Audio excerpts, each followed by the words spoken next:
Hello everyone, welcome to education first official. Dear kids, I hope कि आप सभी ठीक होंगे और जो है अपनी PT2 की तैयारी जोर शोर से कर रहे होंगे। बच्चों, आज की इस वीडियो में हम PM श्री केंद्रीय विद्यालय का क्लास 7th का सोशल साइंस का पेपर सॉल्व करेंगे। ये PT2 का एक सैंपल पेपर है। इसमें टाइम जो दिया गया है वो है 1 hour 30 minutes और मैक्सिमम मार्क्स जो रहेंगे वो है 40। कुछ इंस्ट्रक्शन दी गई है, क्या क्या है। There are 5 section in this paper. Section A B C D E 5 section है।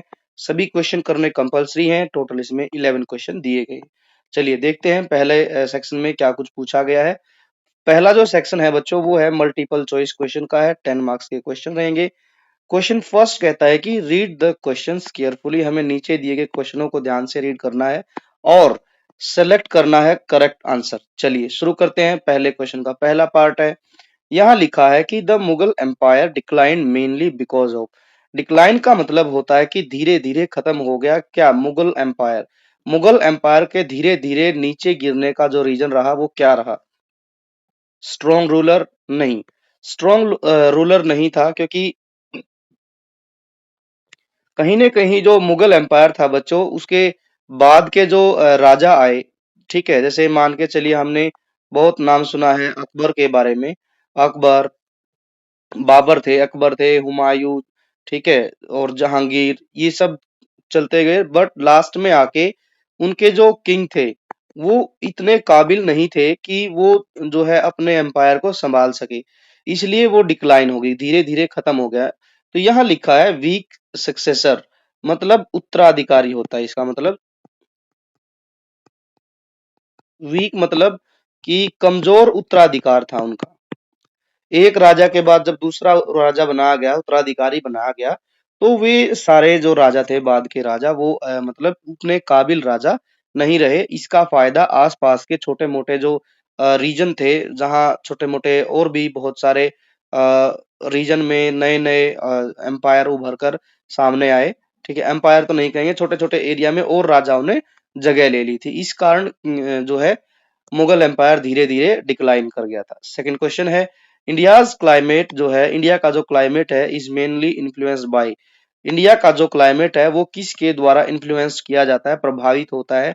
Location and monsoon wind, latitude only, ocean only, snowfall. देखो, इंडिया का जो क्लाइमेट है बच्चों, वो ओनली वाले ऑप्शन तो गलत हो जाएंगे। क्यों? क्योंकि लैटिट्यूड भी होता है, ओशियन भी होता है, बट क्लाइमेट जो इंडिया की बात की जाए तो वो बेसिकली लोकेशन और जो है मॉनसून विंड्स पर ज्यादातर जो है डिपेंड करता है। यदि हमारे यहाँ पर मॉनसून कमजोर रह गया, ठीक है ना, वीक रह गया मॉनसून, तो क्या होगा, हमारा क्लाइमेट गड़बड़ा जाएगा। ठीक है, ऐसे ही इंडिया की जो लोकेशन है वो बड़ी अच्छी है। ठीक है, क्योंकि ना तो इंडिया बिल्कुल इक्वेटर के पास में है, ना बिल्कुल पोलर लाइन के पास है, बीच में है। इसीलिए जो है इंडिया जो है अच्छी कंडीशन में रहता है। आप देखेंगे इंडिया में हर तरीके का मौसम देखने को मिलेगा आप लोगों को। That is due to location, India की लोकेशन और मॉनसून विंड के रीजन कारण होता है। अब आगे क्वेश्चन दिया गया है, which dynasty is known for its strong naval power and overseas trade. कि जो ओवरसीज ट्रेड के मामले में और स्ट्रॉन्ग नोवल जो है, नोवल मतलब नेवी थी किस साम्राज्य के पास, डायनेस्टी के पास, तो वो बताना है हमने। चेदी, छेदी, चोला, चेरा और सातवाहना। तो हम इसके आंसर में लिखेंगे कि चोल जो थे, चोल जो डायनेस्टी थी वो स्ट्रॉन्ग नोवल पावर थी उसकी, और उसने जो है ओवरसीज ट्रेड को बहुत बढ़ावा दिया। ओवरसीज मतलब समुद्र पार के जो व्यापार को बढ़ावा दिया। आगे क्वेश्चन है, Chera dynasty ruled mainly in the region of. Chera जो थे वो किस रीजन में उन्होंने रूल किया था बच्चों? ये चेर, चोल, ठीक है, और ये सातवाहना बच्चों सारे के सारे हमारे साउथ इंडिया में थे बच्चों। अब इसको मैप से समझ लेते हैं। ठीक है, चेरा जो थे, जिनको हिंदी में चेर भी बोलते हैं, तो ये बेसिकली केरला में थे, केरला। ठीक है, और जो है साथ ही यहाँ पर सातवाहन था, सातवाहन, सातवाहना थे। कहाँ कहाँ थे? महाराष्ट्र में थे, इन सम पार्ट ऑफ महाराष्ट्र। वर्तमान का जो तेलंगाना है उसमें थे। और इन some part of Andhra Pradesh. Satavahana थे। तमिलनाडु, तमिलनाडु में जो है हमारे चोल थे। तो इस तरीके से हमने इनको याद रखना है। इसका आंसर हो जाएगा Kerala. Now next question is the Satavahana, the Satavahana were famous for. Satavahana किसके लिए फेमस थे? Promoting art and architecture, building fort only, conquering China coins, no. ये जो फेमस थे सातवाहनाज, इन्होंने क्या किया था अपने जो डायनेस्टी में आर्ट को और आर्किटेक्चर को बहुत प्रमोट किया था।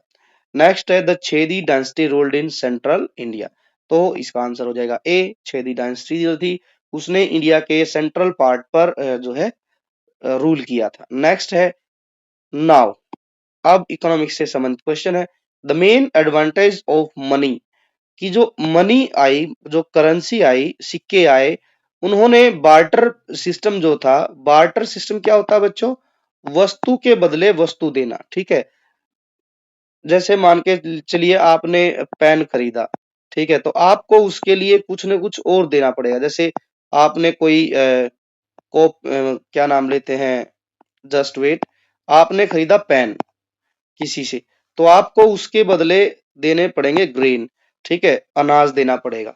लेकिन यहाँ बार्टर सिस्टम की जगह मनी का क्या एडवांटेज बताया? Easy exchange, heavy weight, time consuming, less valuable. नहीं, इजी एक्सचेंज कर सकते थे हम। जैसे हम क्या करते हैं आज के टाइम पर बच्चों, हम सपोज दैट हमने पेन लेना है 5 रुपए वाला, ठीक है, तो हम इजीली एक्सचेंज कर पाते हैं, हमें ढूंढने की जरूरत नहीं होती है। पहले क्या होता था बार्टर सिस्टम में, हमें अपनी नीड के अकॉर्डिंग किसी थर्ड पर्सन को या सेकंड पर्सन को ढूंढना होता था कि सपोज दैट हमें पेन की जरूरत है, अब हमें दूसरे ऐसे बंदे को ढूंढना था कि जिसको ग्रेन की जरूरत है, अनाज की जरूरत है। तो यदि उसको ग्रेन की जरूरत है तो वो ग्रेन हमसे ले लेता था, और यदि उसके पास पेन था तो वो पेन हमें दे देता था। तो ऐसे में बच्चों ये बड़ा टाइम कंज्यूमिंग भी था, और इसमें क्या होता था कि एक सही वैल्यू नहीं मिलती थी। मान के चलिए आपका ग्रेन 10 रुपए का है, पेन 5 रुपए का है, लेकिन क्या करें, हमें पेन की जरूरत है, इसलिए हमने 10 रुपए का अनाज देना ही पड़ेगा, एक्स्ट्रा देना पड़ रहा है। तो मनी जब से आया है बच्चों, मनी आने के बाद चीजें इजीली एक्सचेंज होने लग गई।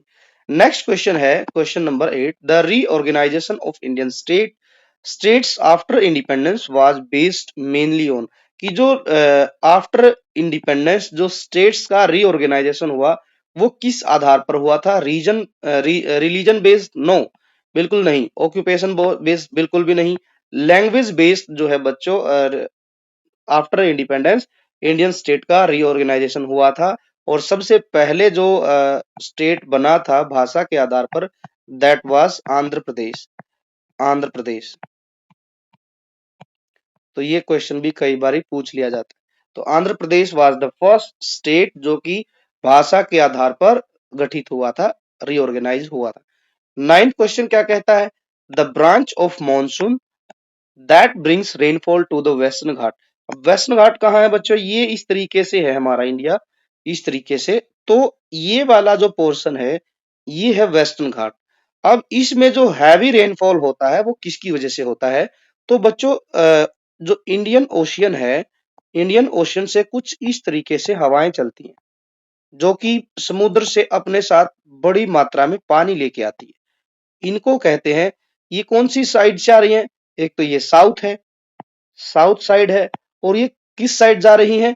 साउथ से वेस्ट की साइड जा रही है। साउथ से जो है ईस्ट की साइड, साउथ वेस्ट, हाँ साउथ से वेस्ट है ये, क्योंकि ईस्ट तो ये साइड है, ये वेस्ट साइड है। तो ये साउथ से वेस्ट की तरफ जाती हैं। और बच्चों ये अपने साथ जब ये हवाएं चलती हैं इंडियन ओशियन से, तो ये बहुत ज्यादा मात्रा में पानी लेके जाती हैं, और जैसे ही ये जाती हैं तो आगे एक बहुत ऊंची जो है माउंटेन रेंज मिलती है जिसको हम कहते हैं वेस्टर्न घाट। और जैसे ये वेस्टर्न घाट से टकराती हैं तो जो पानी अपने साथ लेके गई थी वो यहीं पर बरस जाता है, ठीक है, इस साइड में। तो जो मॉनसून लेके आती है वेस्टर्न घाट में उसका क्या नाम है? South west. इसका आंसर हो जाएगा बी। नेक्स्ट क्वेश्चन है 10th, in a democracy the power of rule finally rest with, जो डेमोक्रेसी है, लोकतांत्रिक जो व्यवस्था है, लोकतंत्र की जो व्यवस्था है, उसमें पावर किसके पास होती है? राजा के पास, पीपल, आर्मी, प्रेसिडेंट। तो आंसर हो जाएगा पीपल। लोकतंत्र में लोगों की ही द्वारा लोगों की चुनी हुई सरकार होती है। तो इसका आंसर हो जाएगा सी।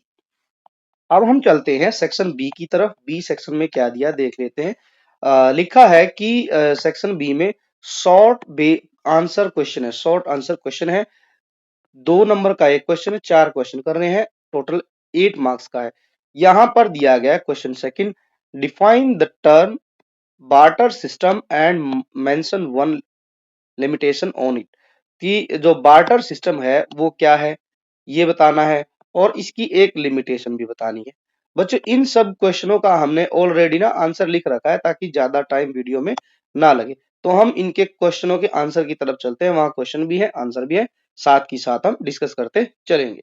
चलिए बच्चों, यहाँ पर हमने आंसर लिख रखे हैं। क्वेश्चन नंबर सेकंड का आंसर देख लेते हैं।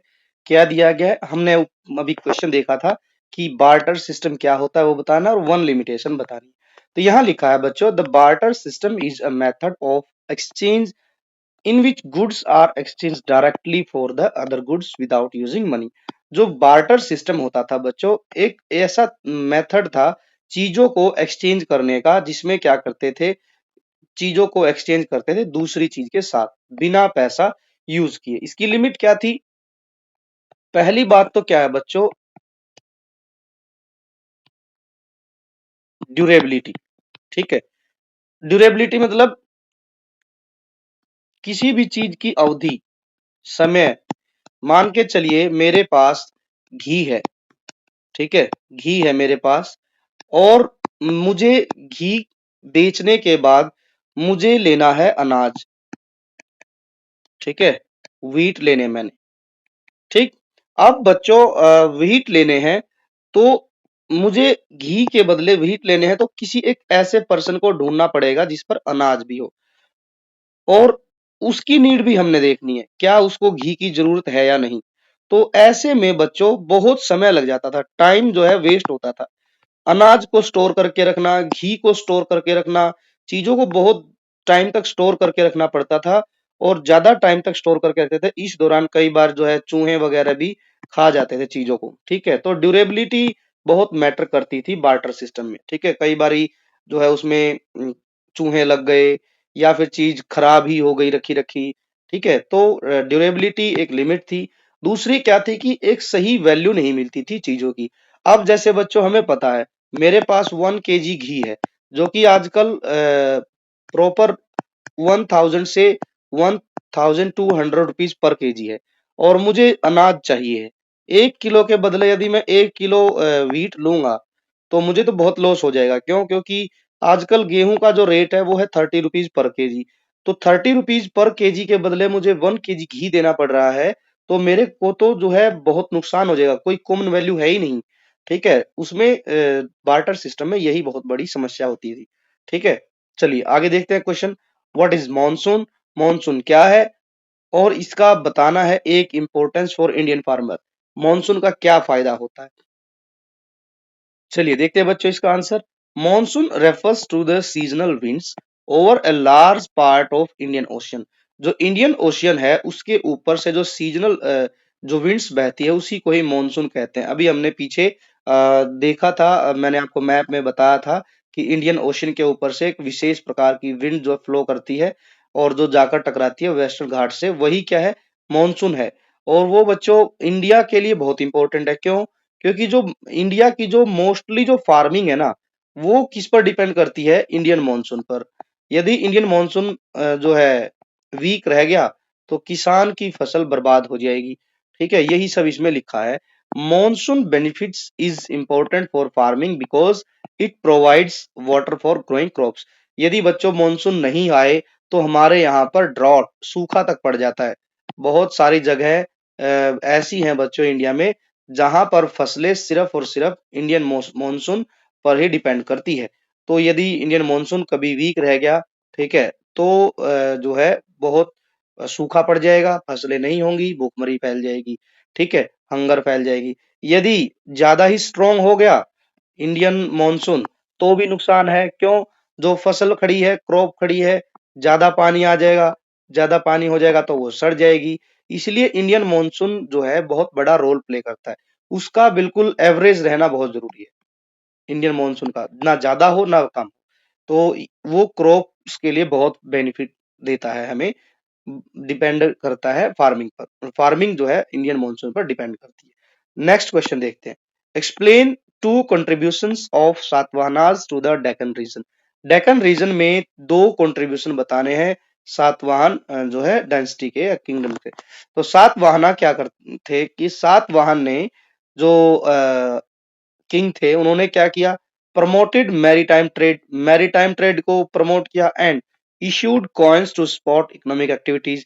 सातवाहना किंग्स ने कॉइन्स इशू किए थे जिससे कि उनकी जो इकोनॉमी है उसमें जो इकोनॉमिक एक्टिविटीज है वो और ज्यादा ग्रो कर सके। सेकंड ऑप्शन टू बताने हैं, हमने थ्री लिख रखे हैं। They encourage art and architecture and spread of Buddhism.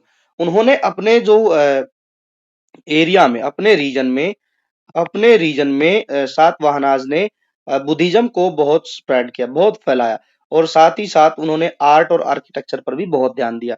इसके अलावा एग्रीकल्चर को भी उन्होंने बहुत प्रमोट किया। बेसिकली किस रीजन में, कृष्णा और गोदावरी जो रिवर हैं उनके आसपास का जितना भी रीजन था वहां पर उन्होंने एग्रीकल्चर को बहुत सपोर्ट किया सातवाहनाज किंग्स ने। चलिए आगे देखते हैं। नेक्स्ट क्वेश्चन क्या है, नेक्स्ट क्वेश्चन लिखा है give two reason why language based reorganisation of state was introduced in India.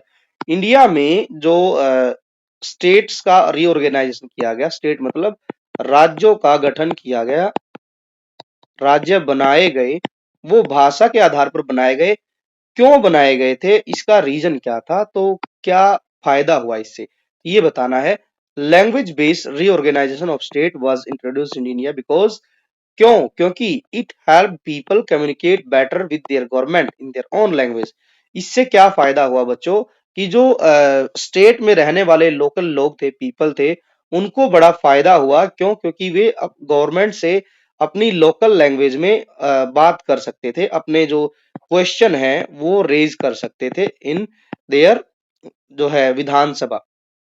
ठीक है, अपनी सरकार के चीफ मिनिस्टर से वो अपनी लैंग्वेज में अपने क्वेश्चन रेज कर सकते थे और अपनी बात सरकार तक पहुंचा सकते थे।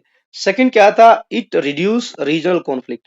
इससे क्या हुआ कि जो रीजनल कॉन्फ्लिक्ट थे वो कम हो गए, और प्रमोट किया इसने नेशनल यूनिटी ने। इससे जो लैंग्वेज बेस्ड रीऑर्गेनाइजेशन हुआ स्टेट्स का, उससे क्या हुआ, सभी स्टेट्स को ये लगा कि जो है नेशनल लेवल पर हमारी जो लैंग्वेज है उसको उसको सम्मान दिया गया, और उन्होंने देश की जो यूनिटी है उसको बढ़ाया फिर सभी स्टेट्स ने मिलकर। चलिए आगे देखते हैं क्वेश्चन। क्वेश्चन है अब सिक्स्थ क्वेश्चन है। क्वेश्चन नंबर सिक्स क्या कहता है, describe how the introduction of money improve trade and everyday life compare to the barter system. यहाँ पर ये कहा है कि जो जब से मनी आया, ठीक है, मुद्रा आई, मनी का मतलब होता है बच्चों मुद्रा, ठीक है, मुद्रा के आने के बाद, मनी के आने के बाद लोगों की लाइफ में क्या चेंज आया, कैसे बेटर हुई, कंपेयर करके बताओ बार्टर सिस्टम में। बार्टर सिस्टम का मैंने दो तीन उदाहरण पहले ही दे दिए हैं, अब इसकी डेफिनेशन देख लेते हैं क्या answer. Money trade made trade जो था, मनी मेड ट्रेड जो था इजियर था because it became a common medium of exchange. क्या हुआ कि जब से मनी आया उससे क्या हुआ, ट्रेड करना लोगों के लिए इजी हो गया। पैसे लो, कहीं भी जाके कोई भी चीज खरीद लो, ठीक है, कोई भी चीज खरीद लो। इससे क्या हुआ, एक्सचेंज करना, चीजों को एक्सचेंज करना आसान हो गया। Unlike goods in barter, barter में क्या होता था कि चीज के बदले चीज खरीदनी पड़ती थी, जरूरत देखनी पड़ती थी। लेकिन जब से पैसा आ गया, आप दुकान पर गए, आपको दूध चाहिए है, दूध चाहिए तो आपने तुरंत 30 रुपीज दिए और पैसे देके आपने दूध खरीद लिया। लेकिन बार्टर सिस्टम में क्या होता था, यदि आपको दूध चाहिए, आपके पास घर पर रखा है सोप, आप सोप बनाते साबुन, ठीक है, तो आपको क्या करना पड़ता था, साबुन जो है देने के बाद मिल्क खरीदना पड़ेगा। यदि मिल्क बेचने वाले को साबुन की जरूरत नहीं है तो आपको मिल्क भी नहीं मिलेगा। तो फिर आपको एक ऐसे आदमी को ढूंढना पड़ेगा जिसको शॉप की जरूरत है, साबुन की जरूरत है, और उसके पास मान के चलो कुछ ऐसी चीज है जो वो आपको देगा और उस चीज को आप मिल्क वाले को देकर फिर मिल्क खरीद सकते थे। एक बहुत बड़ी ट्रांजैक्शन हो जाती थी इससे बच्चों, तो बहुत नुकसान था इसका। जैसे ही पैसे आए तो आप डायरेक्ट पैसे लिए, 30 रुपीज दिए, मिल्क खरीद लिया, दैट इज ओवर। तो ये बहुत फायदा हुआ लोगों को। और इससे क्या हुआ कि जैसे चीजें थी, अब बच्चों दूध है, आपने देखा दूध है, कर्ड है, ठीक है, ये सब क्या है, इनकी ड्यूरेबिलिटी क्या है, वो बहुत कम है, ठीक है, ये ज्यादा दिन तक नहीं हम इनको रख सकते, ठीक है। बट मनी जो है, पैसा जो है, आप उसको अपने लॉकर में, अपने घर की तिजोरी में, अलमीरा में जितने दिन तक चाहे स्टोर कर सकते हैं। अब यही लिखा है, money can be stored for a long time and used later. Money को आप स्टोर कर सकते हैं लंबे समय तक और आप उसको बाद में यूज कर सकते हैं। Money helps measure the value of goods and compare there price easily. Money के आने के बाद हम अपनी चीजों की वैल्यू जो है समझ पाए और जो है कंपेयर भी कर पाए प्राइस इजीली। और क्या हुआ, it is accepted by everyone. सभी लोगों को ये बड़ा आसान लगा, इससे चीजों को खरीदना आसान हुआ, तो लोगों ने इसको एक्सेप्ट किया और मनी के बदले चीजों को बेचना भी शुरू किया। तो बहुत फायदा हुआ जब से पैसा आया, मनी आया, और बार्टर सिस्टम में बहुत प्रॉब्लम होती थी लोगों को। चलिए आगे चलते हैं। नेक्स्ट क्या दिया गया है, क्वेश्चन है, नेक्स्ट क्वेश्चन क्या लिखा है कि पावर जो है, power must flow from the ruler to ruled, ठीक है। पॉलिटी में, पॉलिटिक्स में, पॉलिटिक्स में क्या है कि कहा गया है कि पावर जो है वो फ्लो करनी चाहिए फ्रॉम रूलर टू रूल्ड, ठीक है। जिस जो रूलर है उससे लेके जिन पर रूल किया जा रहा है, किन पर, जनता पर, ठीक है। रूल जो है वो राजा से प्रजा तक जाने जरूरी है। Explain with example how democratic institution in India ensure participation and accountability. कि ये बताना है हमने, एक्सप्लेन भी करना है कि किस तरीके से डेमोक्रेटिक इंस्टीट्यूशन जैसे पार्लियामेंट है इंडिया का, वो एंश्योर करता है पार्टिसिपेशन और लोगों के प्रति, ठीक है, जो पीपल हैं उनके प्रति सरकार की जिम्मेदारी, ठीक है, जिम्मेदारी भी बनती है सरकार की। क्यों, क्योंकि लोगों ने ही थ्रू वोट अपने जो है रिप्रेजेंटेटिव को चुना है, अपने जो पीएम को चुना है।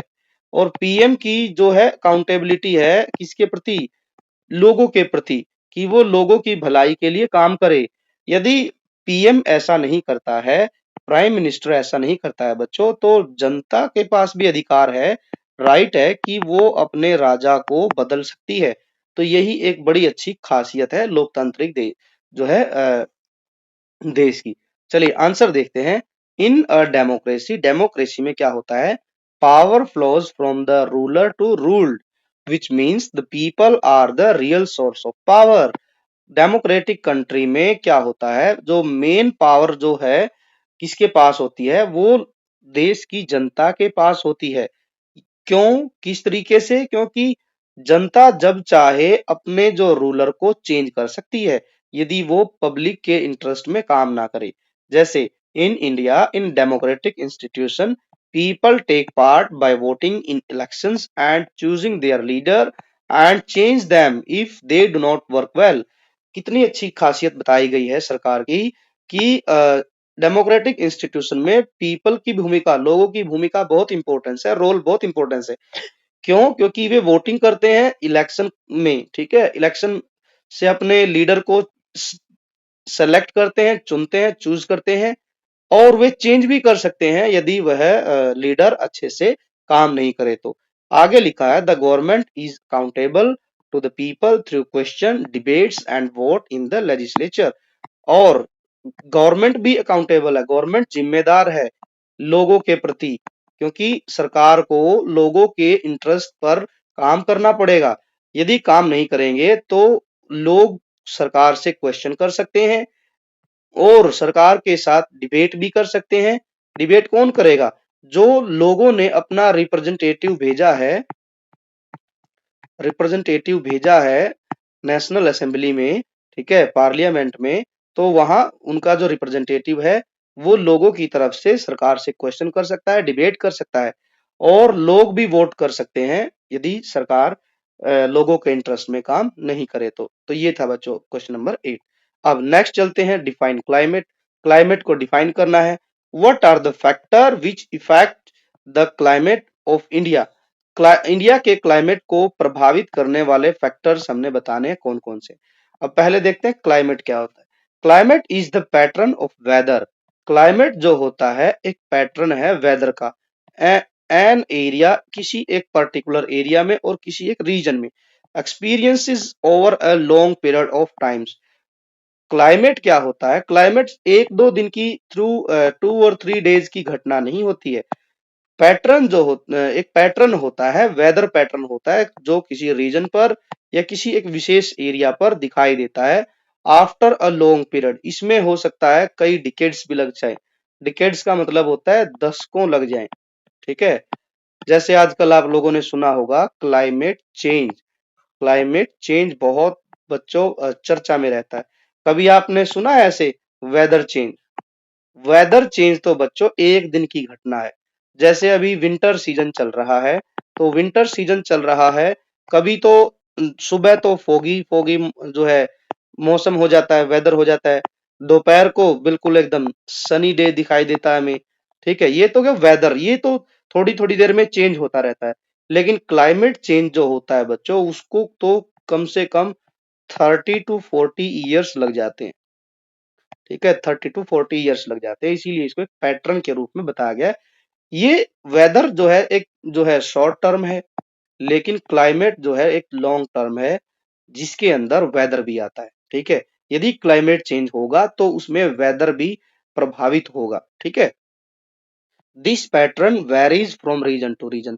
अब जो ये जो क्लाइमेट का जो पैटर्न होता है, ये रीजन टू रीजन डिपेंड करता है। ठीक है, अब इसको प्रभावित करने वाले फैक्टर क्या क्या है देख लेते हैं। Some are general ones, latitude, latitude, altitude, proximity of the to the sea. Proximity होता है समीपता या निकटता। ठीक है, कि किसी भी देश का समुद्र के कितना पास होना, ये सब, और वहां की विंड और टोपोग्राफी क्या है, ये सब जनरल फैक्टर हैं जो क्लाइमेट को प्रभावित करते हैं। ठीक है बच्चों, जैसे आप लोगों ने देखा होगा, जैसे सपोज दैट ये हमारी अर्थ है, ये एक अर्थ है, और ये है हमारी इक्वेटर।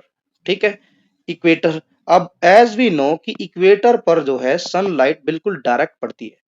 ठीक है, तो यहाँ पर इक्वेटर पर गर्मी बहुत ज्यादा होती है, लेकिन जैसे ही ये हीट जाती है पोलर रीजन में, ठीक है, पोलर रीजन में, तो सन की जो लाइट है वो टेढ़ी हो जाती है।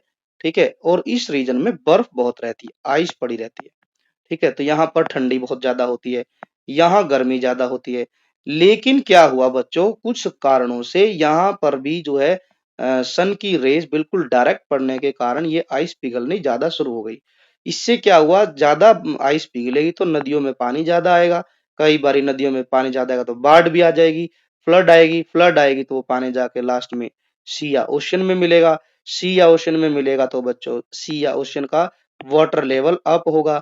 वाटर लेवल अप होगा तो बच्चों वो कहाँ जाएगा, किसी न किसी सिटी को डुबोएगा, किसी शहर को डुबोएगा, या किसी बड़े देश को डुबोएगा। ठीक है, तो इस तरीके से ये बहुत जो है क्लाइमेट चेंज बहुत ही खतरनाक साबित होता है। ठीक है, इसको प्रभावित क्या करते हैं, latitude, altitude, proximity of the sea, wind and topography.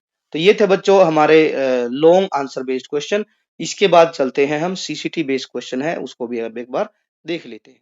अब आ गया हमारा section D, CCT based question है, 4 मार्क्स का question. Question number 10, read the passage carefully. यहाँ पैसेज दिया है, इसको पढ़ना है, और 4 मल्टीपल चॉइस क्वेश्चन दिए गए हैं, उनमें से सही आंसर को हमने सेलेक्ट करना है। चलिए पढ़ते हैं। The Chola, Chera, Chedi and Satavahana dynasties, ये सब डायनेस्टी थी। ठीक है, were important kingdom in south and central India. The Cholas developed a strong navy and trade with Southeast Asia. जो साउथ ईस्ट एशिया के जो कंट्री थे उनके साथ चोल जो डायनेस्टी थी उसने स्ट्रॉन्ग नेवी नेटवर्क तैयार किया, और जो है एक अच्छा खासा ट्रेड उनके साथ किया। The Chera controlled the spice trade along the Malabar coast. जो चेराज थे, देखो बच्चों, ये चेराज जो थे वो इस साइड में थे, केरला की साइड में। चेराज, इन्होंने क्या किया था, यहीं पर मालाबार कोस्ट पड़ता है। और आपको पता है बच्चों, Kerala is known for it's spice, मसालों के लिए बहुत फेमस है केरला। तो इन्होंने क्या किया था, जो अ, मसाले थे उन्हीं से ही इन्होंने बहुत बड़ा ट्रेड नेटवर्क तैयार किया, जो है मालाबार कोस्ट पर। The Chedis strengthened local administration in the central region while the Satavahana promote art and architecture in the Deccan. और जो सातवाहना जो डायनेस्टी थी उसने क्या किया, डेक्कन रीजन में आर्ट और आर्किटेक्चर को प्रमोट किया। छेदीज जो थे उन्होंने लोकल लेवल की एडमिनिस्ट्रेशन पर काम किया। Together they help trade culture link between north and south. तो इस तरीके से इन सारे जो डायनेस्टीज हैं, एम्पायर हैं, किंगडम है ये, इन्होंने नॉर्थ से लेके साउथ तक जो है अपना ट्रेड नेटवर्क बनाया। ठीक है, अब क्वेश्चन देख लेते हैं। विच dynasty developed a strong navy and trade with south east Asia. तो इसमें क्या आएगा, क्या लिखा था यहाँ पर, चोलाज। चोलाज जो थे किंगडम या डायनेस्टी, उन्होंने एक स्ट्रॉन्ग नेवी तैयार की थी, जो कि इन तमिलनाडु जो है इनका राज चलता था, in some part of Kerala's and Tamil Nadu. Nadu which dynasty control the spice network. तो इसमें आएगा हमारा चेराज, तो चेरा लिखेंगे हम। The Satavahana are specially known for promoting art and culture, this is the right answer. Now next is the Chedis primarily contributed to maritime trade, printing coins, no. Local administration पर छेदीज जो dynasty थी उसने बहुत काम किया, लोकल एडमिनिस्ट्रेशन को बहुत जो है स्ट्रॉन्ग बनाया। अब मैप वर्क दिया गया है, outline map of India provided. नीचे मैप दिया गया है, कहाँ गया मैप, जस्ट वेट, ये है हमारा मैप। ठीक है जी, मैप है, इसमें हमने क्या क्या करना है, 3 नंबर का क्वेश्चन है, हमने किन्हीं 4 में से 3 को हमने इसमें भरना। Pandyas, Kerala region, Deccan region, central India. तो सेंट्रल इंडिया बच्चों यहाँ है, सेंट्रल इंडिया हो जाएगा, ये वाला हिस्सा जो है ये सेंट्रल इंडिया। ठीक है, जहां पर छेदी जो है डायनेस्टी जो है रूल करती थी। इसके बाद केरला, केरला हो गया, ये हमारा रीजन है। केरला में कौन थे, केरला में थे हमारे रीजन ऑफ चेराज, चेराज का रीजन था ये यहाँ पर। इसके बाद क्या लिखा है, इसके बाद है सातवाहनाज इन्फ्लुएंस। सातवाहना की जो इन्फ्लुएंस थी बच्चों, वो आज का जो तेलंगाना है, तेलंगाना और Andhra Pradesh and in some part of Maharashtra, ये सारा रीजन जो है इनके अंडर आता था। ठीक है, ये सारा रीजन आता था। अब है नेक्स्ट क्या दिया गया है, पांड्यास डायनेस्टी। पांड्यास डायनेस्टी जो थी बच्चों, वो मेनली जो थी वो तमिलनाडु में थी। तो यहाँ हम पांड्यास डायनेस्टी की बात करेंगे।